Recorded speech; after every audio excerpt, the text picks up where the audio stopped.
man getting in a spaceship and traveling from Sirius to meet him, hanging out with a white boy called George Adamski.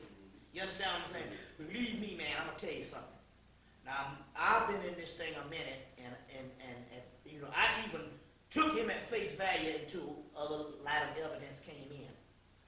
But as learning, that's why I try to, even if I had certain things as we go along, and there's certain things I learned over the years, I'm always never accepting what I know is always going to be. I'm never comfortable in resting on that, because I do know that as long as you're in a physical body, there's more stuff in initiation to learn. So I give myself that particular opportunity.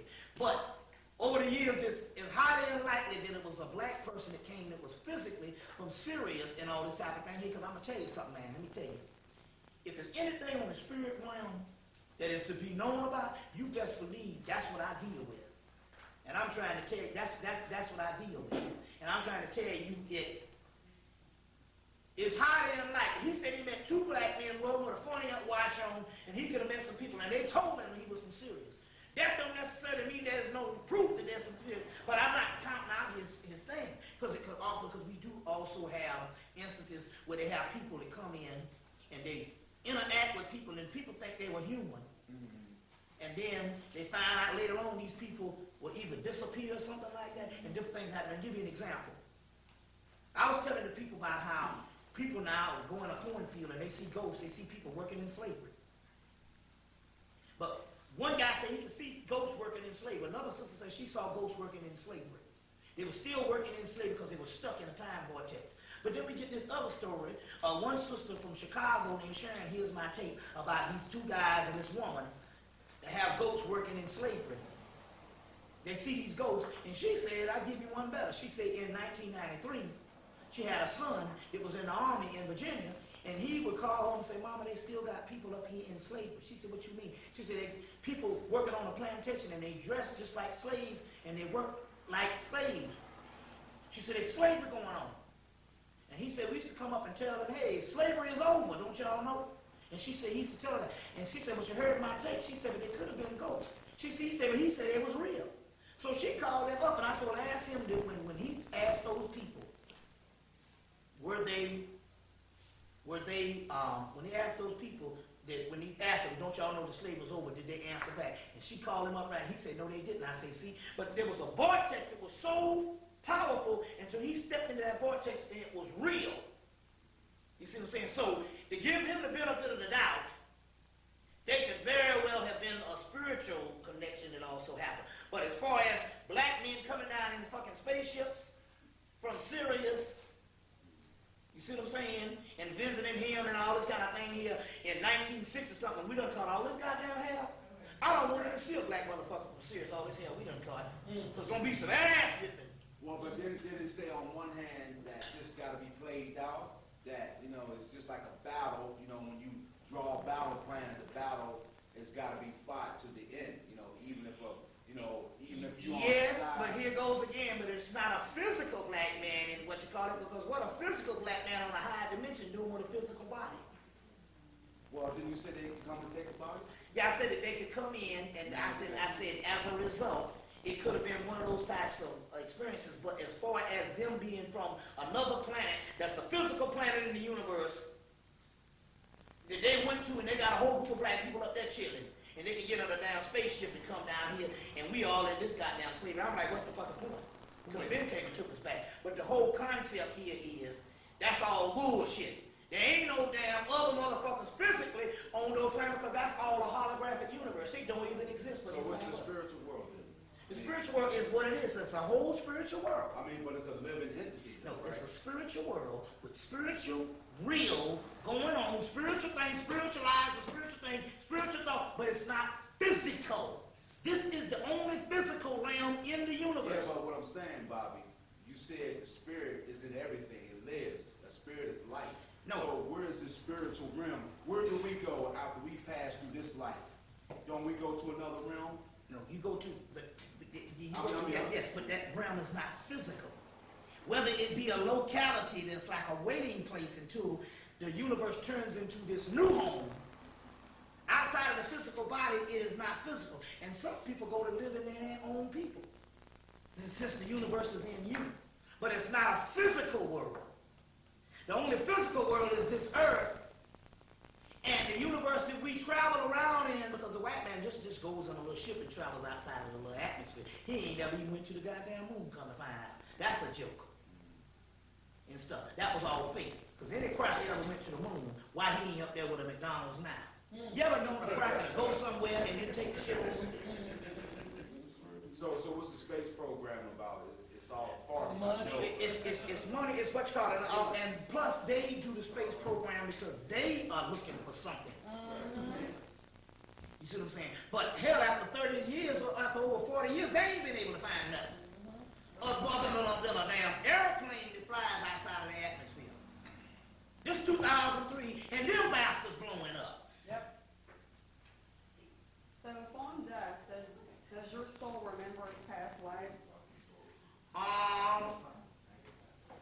lot of times, no, because the previous life is so powerful until the previous life is so powerful until most of the time it still thinks it is that particular part of the previous life.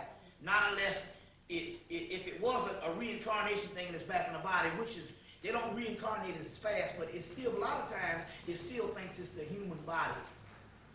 Even when it goes into the spiritual realm? Well, it's a lot of time when it goes into that light realm and stuff, it still thinks it's a physical body and all and stuff like that and all. It still thinks it's the same intelligence of the previous body. But it is probably be interested if it's high enough that it could probably, it depends on how high it is and how evolved that soul is where it remember the other lives and stuff. But just like the regular nigga walking around out here, he just think that they just think that they the same person. You see what I'm saying? Like I got a grandmama died in 1990. And she can't accept the fact that she's been dead for 10 years and stuff. And she's still walking around on earth going to all of her children's house. And messed around and saw an obituary of her the other damn month and like it tore the fucking house up. Cause she didn't want to believe that she was dead. She's been dead since 1990. She's a retired school teacher. She's too damn sophisticated to say, I'm accept death. So if somebody come and tell her she's something else, she is not going down. She's so powerful, she is not going to believe she's nothing else but Irene Shaw. You see what I'm saying? So it's real. There's a book called The Spirit Books, and the spirit world can be a lot. It's a lot of things based on the mental thing. It's a vast thing that goes on. It's a vast thing. But even all of those particular realms up there are realms of illusion. So there are realms of illusion. Even what you call an astral plane is, although it's not the physical matrix, it is a spiritual matrix of illusions and stuff like that. You know, you sound like a book that I just read by Richard Bach, Jonathan Livingston Seagull, and then he wrote another book called Illusions. And this really explains, you know, in his writings exactly what you're saying. Yeah, that's it. That's because those are the basic Sanskrit texts. There's a book called Dreams, Illusions, and Other Realities by, real technical book, Dreams, Illusions, and Other Realities by O'Flaherty. Wendy Dunnigan O'Flaherty. Most of the movie Matrix, a lot of that stuff is taken from those same Sanskrit texts that she wrote that book off of. Dreams, Illusions, and Other Realities by Wendy O'Flaherty, and it goes into that whole stuff about this being a Maya and illusions, and the Bardo worlds and these other worlds and stuff are just more forms of illusion. That's why they say when we rise up, we will destroy the known universe and put the real universe back in place. Which there will be no more illusions and no more planes and no more people that's living on a lower level and the other people chilling. So this is all a form of just some stuff that has to be overhauled, including the whole universe. Is a term to describe some of this illusion you're talking about? Hegemony? That's one in Maya. It's got many terms. And have you ever seen the movie They Live? Yeah. Did you mention that tonight? Yeah, They Live. That's one. Also the movie Dark City. Dark City? Dark City. Hell of a movie. Hell of a movie. And the movie 13th Floor. 13th Floor, Dark City, The Matrix. You see, all those came within a year of each other. Dark City is actually the same Matrix movie done in another format, and then they came out with The Matrix the next year. But the Dark City is the one that won all the best movie of the year. Somebody fall asleep all at the same time? Huh? Somebody fall asleep out of church? Yeah, they say sleep, and these people keeping in this illusion, that type of thing. All of those, yeah. What's that? About what happened with the Twin Towers. You had Yeah, they said that they created those things, and they said they created them to blow them up years later. But they also said that was a ceremony, the Twin Towers. If you get the tarot card, there's a tarot card called the Towers. If you get the movie J.R.R. Tolkien's book, The Two Towers, which the first one came out, Lord of the Rings came out right after the World of Thing, and then you get the Two Towers. All that's taken from ancient mythology, and that book, those books was written in 1950, 1955. Is the double fives again. You see what I'm saying? So the Two Towers and stuff, all this stuff here, they build these architecture for rituals called Sirius architecture, or sacred architecture, to take down at a certain time. But was there any? That's why it was 9/11. Two Towers represented 11. Was there any? Was it like a vortex or any portholes opening up? Yeah, in that particular area, they chose that particular area because that particular area. Remember now, all that sacred land because also the Native Americans was all a part of all that type of thing. And they chose that particular area as a vortex and all and stuff like that. And they could tell when that energy was rising from that vortex because even spiritual people and some of the books talk about, they saw these two entities, one light and one dark, right over that area when the Twin Towers was falling. So these are vortex and stuff. But remember now, all this is going on the same time that is released. The same thing talking about the black holes that was in the universe. This is Astronomy Magazine talking about face to face with a black hole, and these things here about the black holes and our universe being in the center of a black hole that they've been talking about since 1998. The black hole in the Milky Way. All of that has something to do with this whole thing with the Twin Towers also. And these are scientific magazines talking about the black hole and stuff, which is also inside of us, which is also vortex in the earth. There's a whole lot of stuff that's actually going on. So yeah, those things here was a mass ritual that was going down with all of that too. So how do they find the planes there? Huh? Remote control? They do have those special ops. They could do them. They could fly, flown them in remote control. Yeah, global hop, yeah. Yeah. So that's no problem. They can fly in remote control and stuff like that. No, you see, the black ops and all those things that they talk about, those remote controls, they probably could have. And they probably could, they had real passengers that died. They took them over. But it was just interesting how passengers that call on their cell phones and nobody never asked what race they are. Nobody ever say there's some Arabs that took over. Right. You see, we ain't never got no part. I mean, we know most of, first of all, number one, most of the planes, when people travel, most of them are full of white people. There ain't no way in hell you're going to have over 100 white people and people calling on their cell phones and nobody asks what race they are. And I want to know what kind of damn hijacker is going to hijack a plane and have a tell a motherfucker, oh, it's cool, you can call on your cell phone. You can't even use your cell phone. Yeah. You can't even use your cell phone. The first thing out, but my point here is right, because you have to cut them off. But the point I'm trying to make here is, and you ever been on, you can't even damn dial a cell phone on a fucking subway. Okay, so. But the point I'm trying to make here is, you can't do it real good in a fucking car. But the point I'm trying to make here is, what terrorist gonna say, okay, it's cool to use your cell phone, and we supposed to believe this shit? What about those 40,000 Israel that They didn't even show up, and no financial big wig showed up that day. Well, see, like I said, it was staged because the people from FEMA, they was in town the day before. The day before. Yeah. People from FEMA set up the perimeter on 9/10. Yeah, the 10th, yeah. Mm-hmm. I wonder, are you familiar with Gary Zukav, that book, Seed of the Soul? Yeah, I know about it, yeah. What's your take on that? What are some of the things he said as far as what, Well, he speaks of karmic debt and... Yeah, see, the whole karma shit here is this. See, it don't hold no water now. See, in this particular world, you can't have karma with a group of people walking around that don't even know they're living or don't even know who they are, just completely sick. So a lot of things that don't even hold no water now. Because the white man proved that he does what he want when he want to do it, and he don't have no fucking karma. He's still ruling. So the karma thing was, see, a lot of this stuff here is this here. A lot of this stuff is coming from Buddhism. Now, Buddhism is the last form of stuff. It's the last form of thousands of years of Hinduism. So by the time Buddhism comes, it is although it's higher than Christianity, it is still the fundamental form of an earlier religion that explained those terminologies better.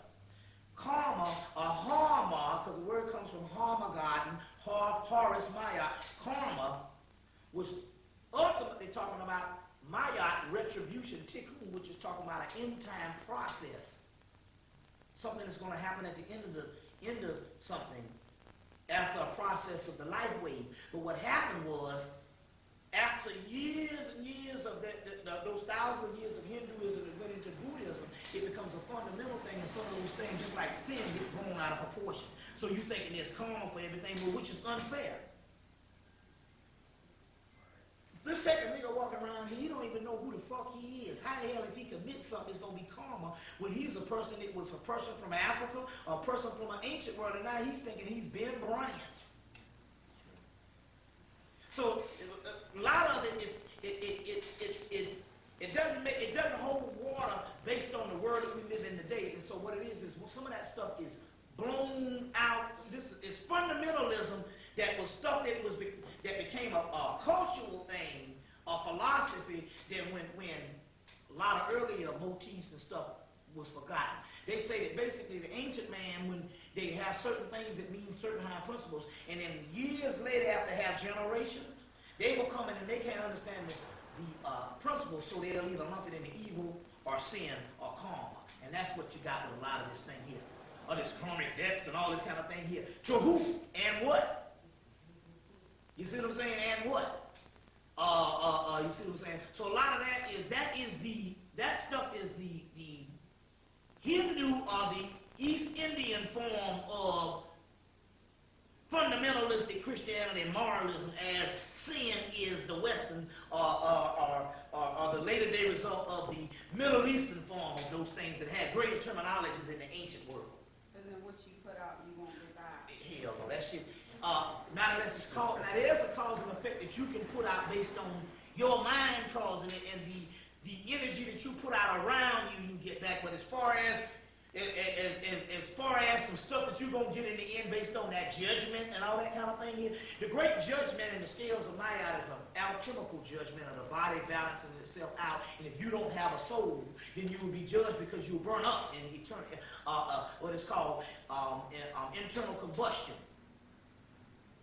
And the ones who do have a soul will survive whatever. Let me give you an example. Here's a good example. That's a good question.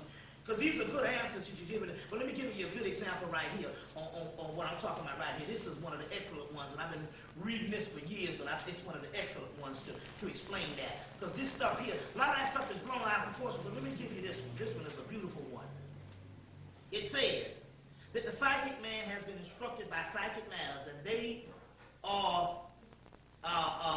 are strengthened by the works of mere faith, but they do not have perfect knowledge. Then it says that they're talking about a religious person. They belong to the earthly church. Good conduct is necessary for them, for otherwise they cannot be saved, because they're just talking about they need this good conduct because they don't know any better. But we spiritualists can certainly be saved, not by good conduct, but because we are by nature spiritual.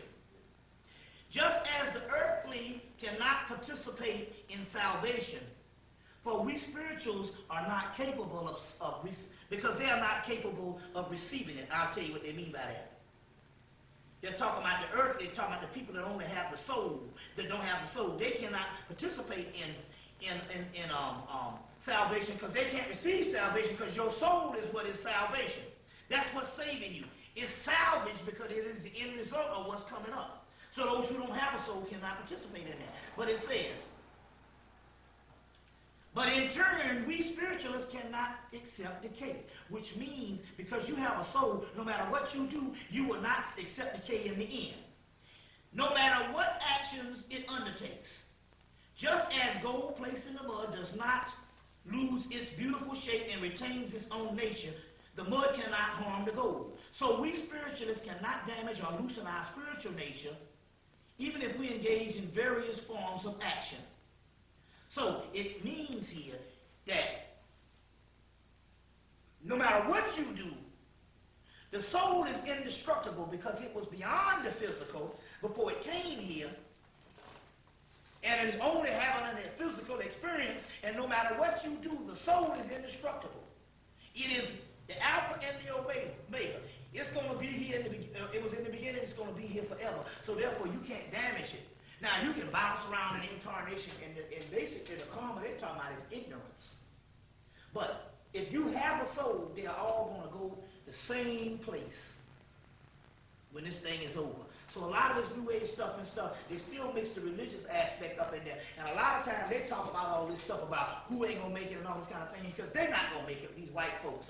And so, because some of these people here, the original souls are already down here. So some of these people that came later are not the original ones. They don't have the original thing because they didn't come from the original seeding process. So then all white people are not gone to that spiritual realm? Oh, hell no. No, because it tells you, I have a whole tape called A Human Artificial, and I have a tape called Immigrant Human, which is newer, just put out. I did one 10 years ago, and I did another one in 2001. And in this tape, and it's documents on, we got so many documents on them being created. The Egyptians say, in the Hermetic text, our biggest problem was we learned how to create another man. All it is the same cloning they're doing now. They was doing this gene splicing and cloning in the ancient world. If our people were the masters of knowledge, you know damn well we can clone a body if the motherfucking crackers is doing it now. Right. So then what happens to the children of interracial union? Whatever the children of interracial union, if you got one seed of black in you, you black. The recessive dominates the dominant dominates the recessive. So a person with an interracial marriage, that person is black. Hell, there's 4% white people that live in white communities and stuff that's black. Based on they got a gene mixing in their damn thing. Right now, that's what they look about America. You got white girls walking around with booties and stuff now. They're saying because over the years they've been hiding the shit that they had all this black in their ancestral race mixing and stuff, and now these white girls are walking around with booties because they got nigga in them. But those are... It says that their guilt is coming from the hormones in the meat, so that's not so? It didn't come, but they always been meat eaters. I thought they were buying these booties. So, you know, I'm serious. I mean, I had never seen so many booties on white girls. A lot of this stuff is, some of this stuff is genetic. Yeah, because a white person is really blonde hair, blue eyed, right? So that if they have any type of melanin in them, that changes their blonde hair to any other color, right? Yeah, plus you also now but you still have a certain group of black. They're 4%, like Richard King says in the Melanin book. 4% white people have functional pineal glands, so they're not talking about they're not white people. They might be in the white racial structure, but those are black people based on the gene mixing throughout the years. Yeah. And the gene mixing throughout the years, and that's why that's why they say they put this whole country on lockdown. They say they don't know how many of these damn people just got Negro in their family. And it's interesting now because now white people are coming up saying, "Oh yeah, I got black family members," and they're doing this because they know when they talk about these reparations. If somehow they can prove that they connected, they can have an argument saying, you need to give me reparations because I've been separated from my black brothers and sisters, and so slavery was bad on me too, and they can get reparation money. Let me ask you this. I saw a National Geographic, I guess about 10 years ago, and it was in the Black Congo, like Zaire, and all these blue-black people, like the black folks painted on every wall there, were surrounding a little albino child. Now, I know that there wasn't no white folks that had anything to do with this little albino. No. We can have albinism. See, there's an albinism is a gene mutation that happens in every so many thousands or whatever type thing here and stuff like that and all. And that's just a mutated gene and all. But those are called albino dominant. They can have black children. Right.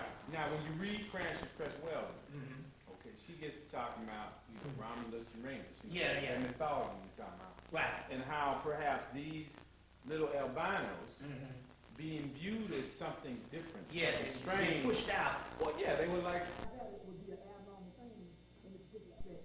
And that was her particular theory of what they have several ones like universities. Couldn't say certain things.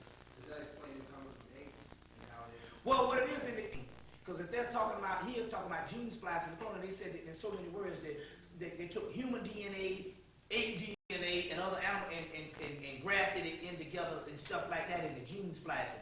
But like I said, the Temple of Como, the Temple of Seti I talks about it. The Nag Hammadi text talk about the Yakub thing and all, and we even got the Yakub. We got Yakub coming up in history, even in some Sumerian text that word as well as a Hyksos god and different things like that. But even if you literally, whether it's a mad scientist Yakub or whatever, still yet we still got enough texts out here that talk about people being made by what you call it. And there's tons of this stuff, and I got a whole tape on it and stuff. You see what I'm saying? What I'm saying is you can believe the mutation, you can believe these things, but this to be logged in the evidence as far as them being a form of some type. Yeah, and as well as some type of genetic experiments, because the Egyptians say in the Hermetic material that came out of the Library of Alexandria, our problem is we learn how to create another race of people. What was the rationale behind the Well, process? as far as what? Whenever they were creating the white Yeah. man, I mean, what was the rationale? Well, you know what, stuff like that, well, see, in so many words of some of the texts I'm reading now, they was also saying that we have always been in opposition with other Africans and stuff on the planet. Some of these texts I'm reading, and they're talking about these opposition and some stuff that's actually messed up. These texts are supposed to have been enacted in primal history even before white people got here, so we've always had some type of skirmish and stuff like that, and also renegade priesthoods and stuff like that, because being in the human condition is not all utopia. And that's another thing we got to understand that we do the Afrocentric thing, and we think that our slate was just so clean in Africa. But our slate wasn't so clean because one brother, when he went to Egypt in 1991, he came back and he was really upset for about two weeks. And I said, so what's wrong? He said, look, I saw it. He said, every damn temple I went in, they had the Africans tied up like slaves on the temple walls. The real Negroid-looking African type things, stuff like that and all, and stuff. So my point here is that they did have certain fight that was going on between equatorial Africans and indigenous and Egyptians and different types of breeds of Africans, but we got more than one prototype of Africa. So therefore, we did have skirmishes also, too. So our slate wasn't all just clean in Africa and around the world and stuff. We do have history where we had some turmoil. Those fights that went on this established himit, where they fight with white people. White people wasn't even in the picture when they had these fights between upper and lower. You know, we would like to say so, but the truth, he said, these was Egyptians and different forms of Africa. You see, like that type of thing. So we've always had this whole skirmish. Bobby, have you taken your circuit to Howard University? Huh? Have you taken your circuit to Howard University? If you did, how did they see you?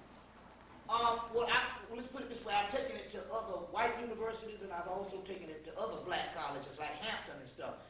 I document so heavy with the information when I'm on the college campuses until they can't do nothing but bear witness to the knowledge.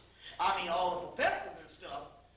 I mean, the students is nothing when all the professors can't challenge this shit here and all, because I put it in their face. So, because there is an esoteric history. So it wouldn't be no more than no other black college. I mean, this phenomenon here started with the Atlanta Journal and I used to speak weekly up at Morehouse and Spelman and Clark Atlanta University, because that's where I came from. Right. So I used to speak weekly, so it wouldn't be no different in those major colleges down in Atlanta and Morehouse and all of them. I used to speak there every weekly. It was professors and all up in there. And nobody could refute it for the simple doggone fact that I'm dealing with the scholarship. And I'm dealing with what the Egyptians say. So let's take it to the text on what the Egyptians say. So this is still a scholarly movement. And it's always been a scholarly movement when I deal with this type of stuff. So it wouldn't be no different than the AU Center, which I actually came out of. As a matter of fact, most of the scholarship when I started out over the AU Center campus. So how would it be a pushover? Well, they kicked Frances Cress Welding out. They fired her. Yeah. Fired her. Yeah, because she was speaking. Yeah, but see that now, if I was a part of the university staff, I would have problems too. You see, no doubt about it. And that's just hangster-head Negroes or whatever. But then again, remember now, these colleges are not owned by black people. People on the board of trustees are Jewish, and the endowment money are coming from Jewish and white, So that's just feasible that they do that and stuff. So I was able to go to these colleges and do this. I even went to University of Georgia White School, and man, the white people bum rushed the table. I dropped so hard. They was like, hey man, we gotta get some of this information. But they're the first to be a witness. So I've gone to the white school, but the black schools, I would be under scrutiny if I taught there, but I never did teach there. So I never did teach there on that particular level. She did, and I wasn't didn't fall vulnerable to that. Any more questions? Yeah. Yeah. With life's journey, do you think that life's journey is predestined, or do you believe it's navigated by way of choices? It can be navigated by way of choices in the old cycle as far as the life way where the cycle is past. We did certain things like that, and we can line. But in this particular time here, ultimately it was predestined in the large circumference of things, because we had the end part of that. And in this particular thought here, you're going to rise up regardless and stuff. But if it's based on choices, it would be unfair, because the people out there, look how dead they are. It'll take another damn 100 incarnations for them niggas to get it right. So that's unfair. But even if we become conscious of evil, I'm saying that we're still not held accountable. You know, even though we're conscious. This is an illusion. There's nothing to be held accountable to. It's all an illusion. See, what you learn here is when you go up the conscious ladder, is none of this shit is real. That's true. So ultimately, you can't be held accountable because you didn't do nothing. You're nothing but stuck in a dream. This is all a dream. Bobby, what you're saying is so true. In graduate school, I was confronted with that hegemony discussion. And even the professor that was teaching it couldn't deal with it when you started doing research and started drawing through some information that was true. They didn't want to hear it. Right. They would shut you down and say, wait a minute, what about Mesro? What about Habermas? This is what you're teaching me. Shut up, nigga. Yeah. Or we will kick you out of this program. Right. Mm-hmm. And that's what I got. Shut up. Yeah. Yeah. We're teaching you this, but we only want you to talk about so much. It's so much and all. They will discuss the philosophy, but it's not to be a part of your everyday life as far as what they're concerned about. But in actuality, this is an illusion. In the Hermetic text, they talk about, they say, is the man not real? Is the baby not real? Is the woman not real? They say, no, they're not real. They are only appearances of what's real. Because if they were real, they would never deteriorate.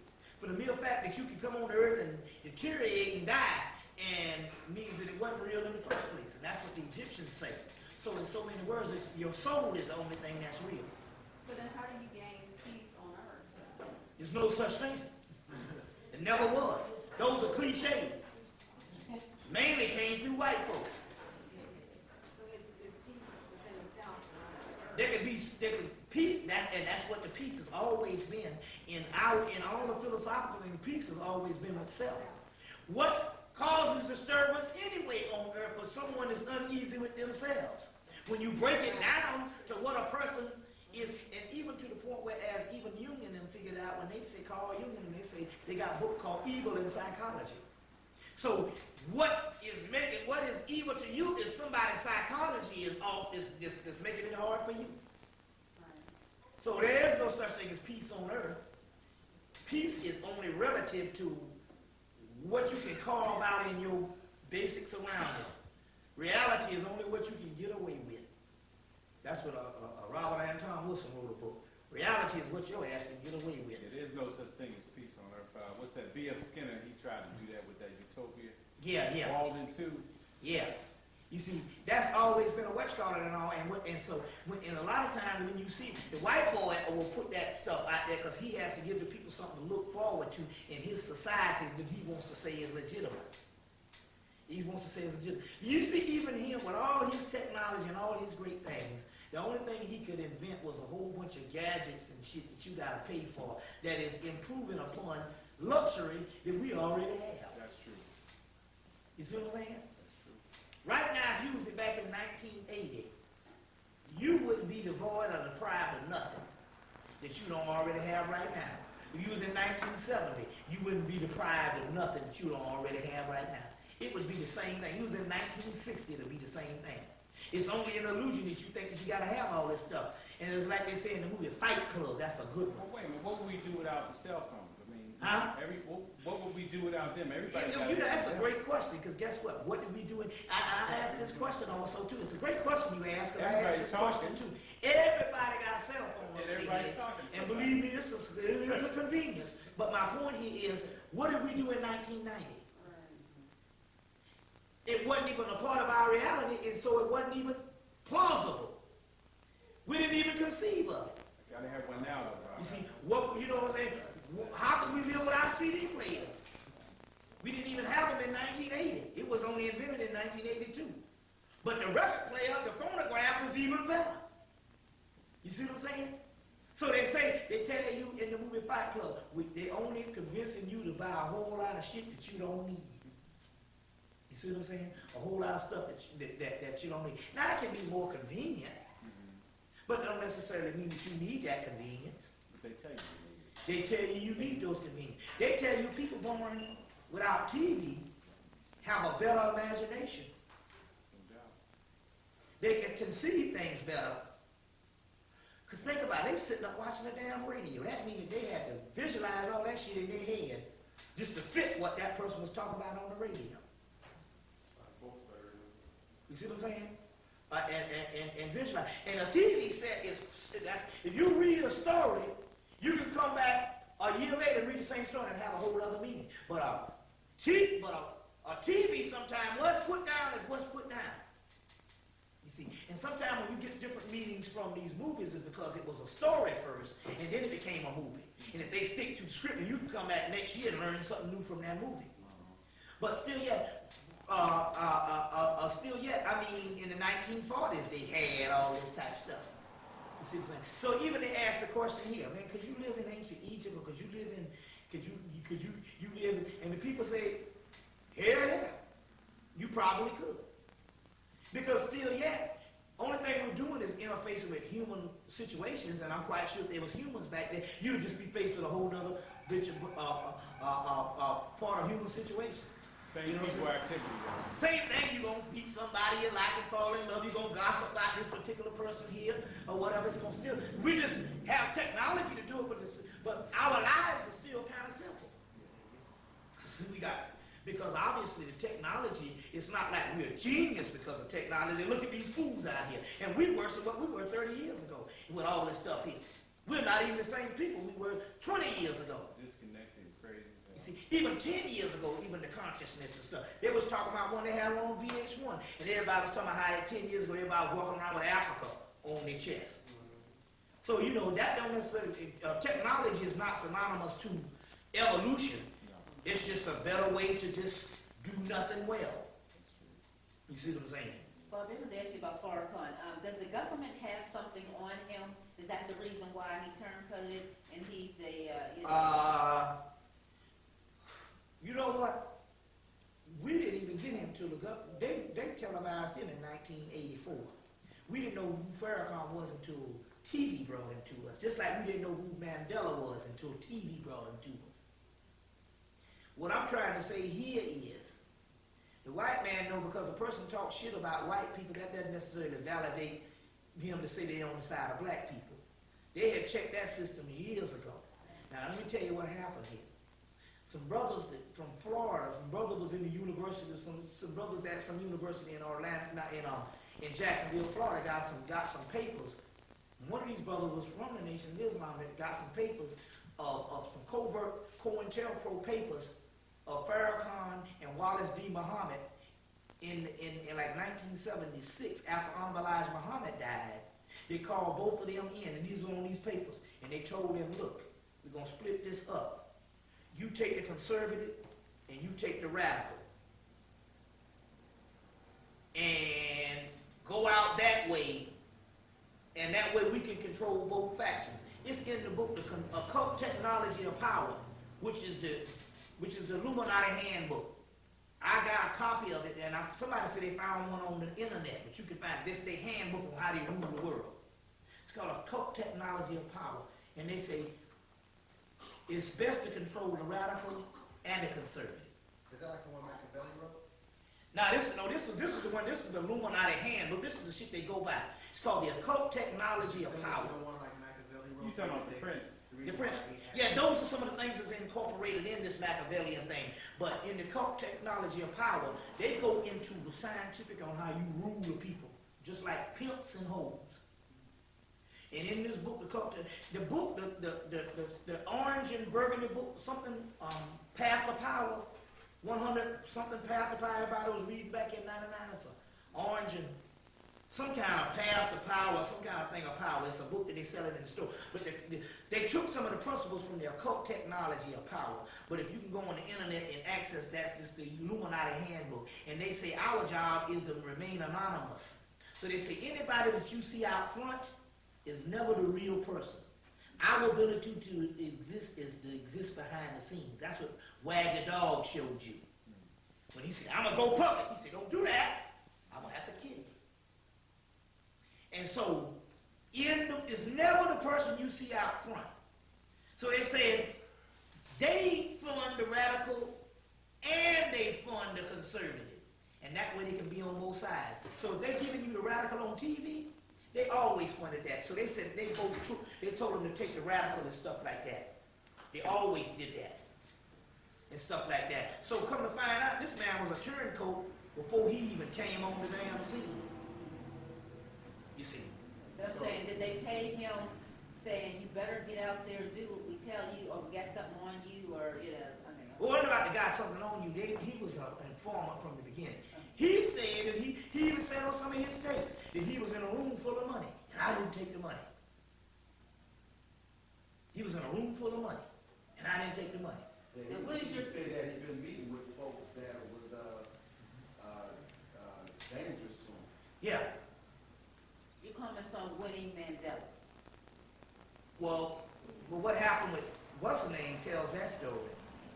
And Nelson probably was like I said, we know that he was another person. We didn't know who he was until they gave him to us.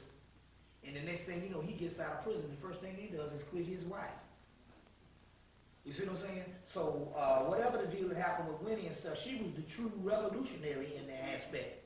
Now they're charging her with murder, saying that she was responsible for Are murder. they still doing it? She's convicted. Wow. Convicted. They're gonna put her in jail? Or what they saying? Yeah, she's going to jail. Oh, it's a shame. Yeah, they gave her, what was it, 7 years or something like that. You see, well, they couldn't have done that if he would have stuck by his wife. See, but then again, he was an agent. Well, they gave him a lot of it in prison. Who knows what happened with him? You see, what happened with him? Who knows what happened with him on that? So then is there no way really to counteract conspiracy here on the physical realm? Huh? So is there really no way to counteract conspiracy? Yeah, having knowledge of it. Once you have knowledge of it and stuff, and don't fall for the overdose. As far as the masses, they just stuck in it. But you can have counteracting and stuff because of the simple fact that you know better. You see what I'm saying? Having knowledge of it. Now, as far as them being ousted, they don't get theirs. Spiritually. Even the Hopi Indians say there's going to be some spiritual forces going to come together and fight the powers to be, and they're not going to be able to fight the spiritual forces because how can you damn put a ghost in jail or kill a ghost? That's that dead eating the living. Well, how about the other races of people with brown skin and black? There a lot of those people, some of those people are black, and they all mixed in. And so what it is now, we're talking about an illumination, but the process will take part of itself. It will take a part of itself because it's in fact we're talking about the soul. But we got people that's in all of them races and stuff, because you can trace each last one of them races back to black people that's living in that land. So some of them Chinese is Negroes, especially some of them goddamn Puerto Ricans and Mexicans. You see what I'm saying? Hawaiians, all those are our brown brothers and sisters. And you know what I'm saying? You got some Asians and stuff, even and stuff. That's why watch the ones they drop. Well, they dropped the SARS on the ones in China because the China got the most connection to the niggas. They went to war with the ones in Vietnam because they know they got the mountain yards over there that's black. You see what I'm saying? So they always do things and stuff like that and all. You see, to the ones that's got that more black element and stuff. Now they sequester a lot of them, but the Chinese whole culture comes from black. You see what I'm saying and all. Is that all dark-haired people around the world? Yeah, all dark-haired people around. Most people on the planet are dark-haired, and most dark-haired people around the world have some aspect of lineage coming from the black. If you look at Buddha, Oh, yeah, yeah, If they yeah. don't know, Oh, yeah, yeah, he was a straight up black man. Anytime you see a peppercorn here, that's symbolic of Negro. But then what is there connected power with our hair? Because we're the only race of people with a different texture of hair. Yeah. So what is That because it's the original form of hair, the 9 hair that they call it and stuff. It curls up. It's stuff like that. It is the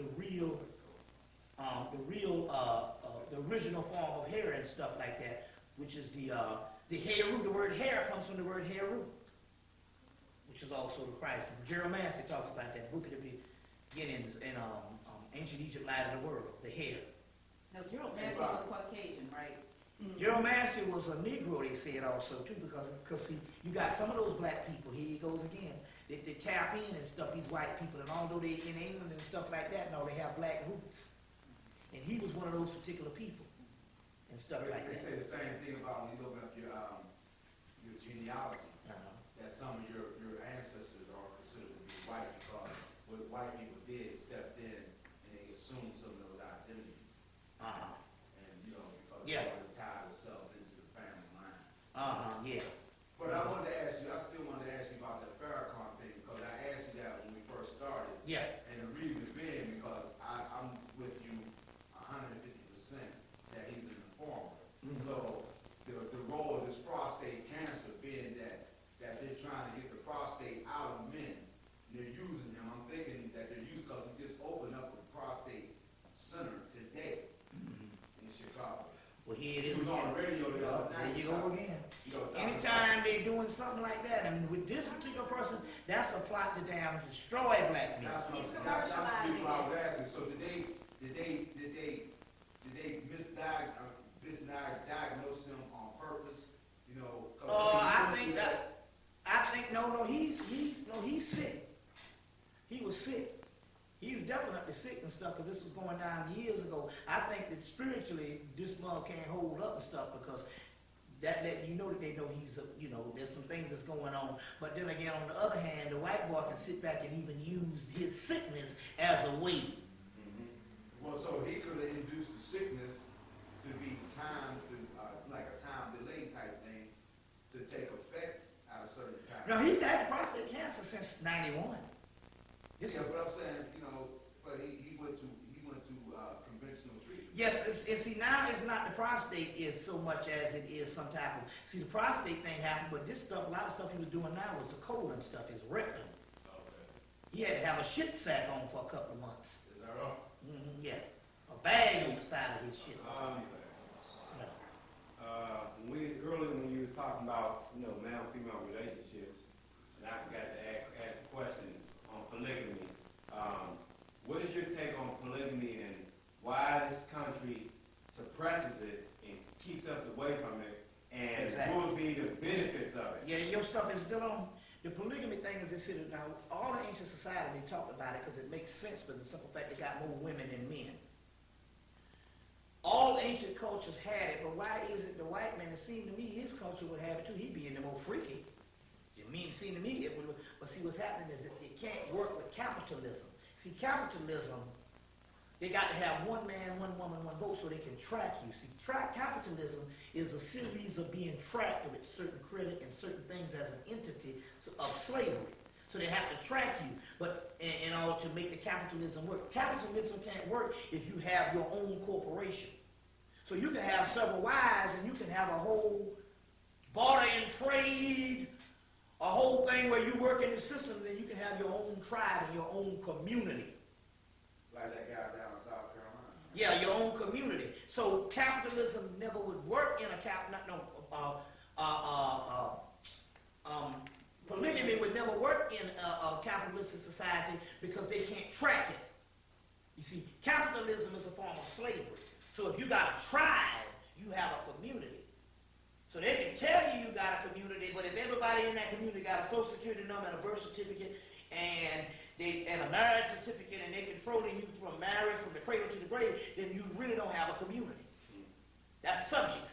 But if you have polygamy going on, you can have whether it's polygamy on the male side of polyandry, which is the female polygamy. The government can't track you on that shit. So therefore, that's what it's about. You got to understand something about capitalism. The real history of capitalism was they had a group of Europeans living, and they were farming on the land, and they were self-sufficient. Then they had these rulers, like an early form of Illuminati. These rulers came in and gathered up all the people and put them in the cities, and made them pay taxes, and give them a form of currency, a form of slavery, and made them not self-sufficient. So that was the original capitalism that started in Europe, and it was a form of slavery. Then they came over here and started, and we're thinking it's freedom, but it's actually a form of slavery. Why? Because if you don't have no money, you're not free. You're not free to even do anything. You can't even travel. You can't do anything. You can't even have a place to live. So that is slavery. To tax people for food, housing, and shelter, just to survive on a planet that is supposed to be provided for you. That's slavery. So therefore, when it comes to polygamy, you can create a whole your own community and own system outside of the government, and they can't track you on the same level with polygamy like that way, or having that kind of determination over your life and stuff like that. You see what I'm saying? And you got more people that will be provided for in a certain situation. You see what I'm saying? Because more than likely, if it was one of those things, just like anything now, it can be corrupt. But if it was a regular way of life, it would be situated whereas you would have more benefits with it and stuff like that. So that's why, one reason why they don't have it. Well, this is no longer a sovereign nation, right? No, It's if it ever was, but they said it at least wasn't by 1935 when it became bankrupt. Right. So now people using, I know of a guy who's using his birth certificate to get money for the treasury. Yeah, what you can do here is this here. See, what they're saying here is they got a birth certificate and a social security number. And what the government has done is they take those things and they set up some business with you in another country under your name. That's right. And they got a bank account set up under your name. Right. And all of this thing right now, you are an entity for the government someplace else, and they are using your stuff and drawing interest on your name and all this What stuff. you're supposed to be able to generate. Right, and stuff like that. No. Unrevealed trust, they call it.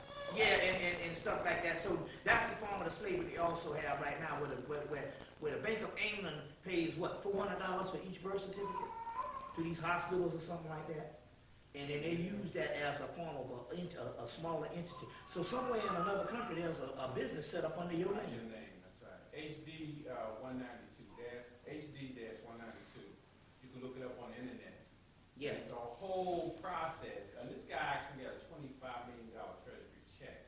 Yeah. What's the name also talks about it? What's your boy name? The white boy? Not Ivy. No. What's his name? Chomsky or something? No. He does a lot of conspiracy tapes too. George Maxwell goes into it. He has a whole new book out on it. The straw man, they call it all that. Yeah, that's it. That's the straw man. The straw man and stuff like that. So it's still another form of slavery. So any other questions? So will we not be able to obtain wealth as black people? I mean, and what's In a whole, no. But as individuals, yes. We do that well. But is there anything wrong with us wanting better? You know what I mean? Because I know that, I mean, when you connect it to the Let's put it this way. If you're in a capitalistic society, it's kind of stupid to say if there's a way to get some money, don't go and do it. You see what I'm saying? My ass is out in the goddamn street. You see what I'm saying? Although I do live for less than $10,000 a year, and I live comfortable, it's not like I can't say that I don't need money. So my point here is, it's a personal thing. If somebody gonna give you $1 million, get that shit, because in this land, that's what this shit is about. You see what I'm saying? Ain't nothing moralistic about you taking some money. You see what I'm saying? They're two different things. With me, if you gave me $10,000, it would be almost like a million, because the simple fact, by me not having the type of lifestyle that's elaborate spending, I could do more with it. You see what I'm saying? Imagine what I had if I had $1 million. It'd be on. First thing I do is live right in the house I got right now. Because my mind is I ain't trying to show off for a whole bunch of things. There you go. You see what I'm saying? And I'll be set. You see what I'm saying? Like that. If I can pull this shit off less than $10,000 a year, something like $8,000 a year is what I make. maybe 7. Low 7. A year. If I could pull this off, can you imagine what I could have a damn million? You understand what I'm thinking? Should we be partying right now? All right. Yeah, damn right. You see, so that's the kind, you know, so that's the type of thing I'm talking about here. If you can do it, fine, but it's not the end all and be all. There's something greater. Because you're going to find out, just like everybody else and stuff, when they got the money, then what? You got people now that drug addicts now because they got the money and they find out that wasn't enough. So there's a balance on that particular aspect. I'm not necessarily saying that you can't do that and stuff, you know, on that level and stuff.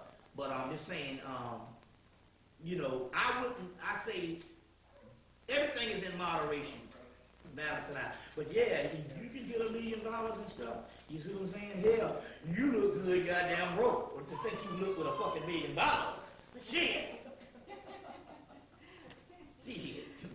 We have 10 movies on your ass. Finance and all. Any more questions? Is death predestined? What? Death. Death itself, I mean, is your death date already predestined when you're born? I don't necessarily, I think that can be avoided. Okay. You see what I'm saying? They always say it's his time to go. No, that nigga just got shot fucking around the wrong way. Well, it's just his time to go. No, you can avoid some of this bullshit.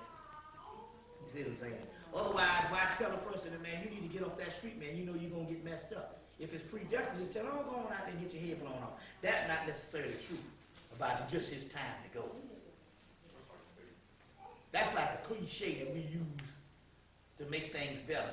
You can just like your diet can you know what I'm saying, can preordain how well you live. You see what I'm saying, and stuff like that and all. You see what I'm saying, whatever. You know, so yeah, you can, you know, hell, you can get out of the way of harm just by staying home one fucking night and don't get killed. So yeah, it's not just your time. That's just not your destiny. No, those are cliches. People say, oh, it's just his time to go. Shit sound good. We don't say it so much until we just don't know. No, you know what I'm saying? We believe it. We believe that stuff. Yeah. So are your instincts and your intuition more or less like, I guess, a magnified form of the spiritual realm? You know how when you Yeah, so yeah. things and Yeah, that's psychic phenomenon. Mm-hmm. Definitely. Mm-hmm. have you ever thought about, I mean, you writing books? I got over 200 videos out. I have these newsletters. Now be like, dude, you Yeah, I've had some smaller things and stuff like that. I've been so busy researching for over the years and stuff like that and all until I couldn't even stop. But you can welcome to one of these newsletters that's got my stuff in it and stuff like that. Yeah. And all, yeah. Yeah, you're advised or dynamic, brother. I never heard of you before today. Yeah. Well, we had this cigarette. Never. Where you came back to Atlanta with me. Yeah, this is what I did today. Memories here in Oh, great. I love it. I love it. I love it. Thank you very much. You hooked me up. I'm gonna put it on the wall. I'm gonna put it on the wall.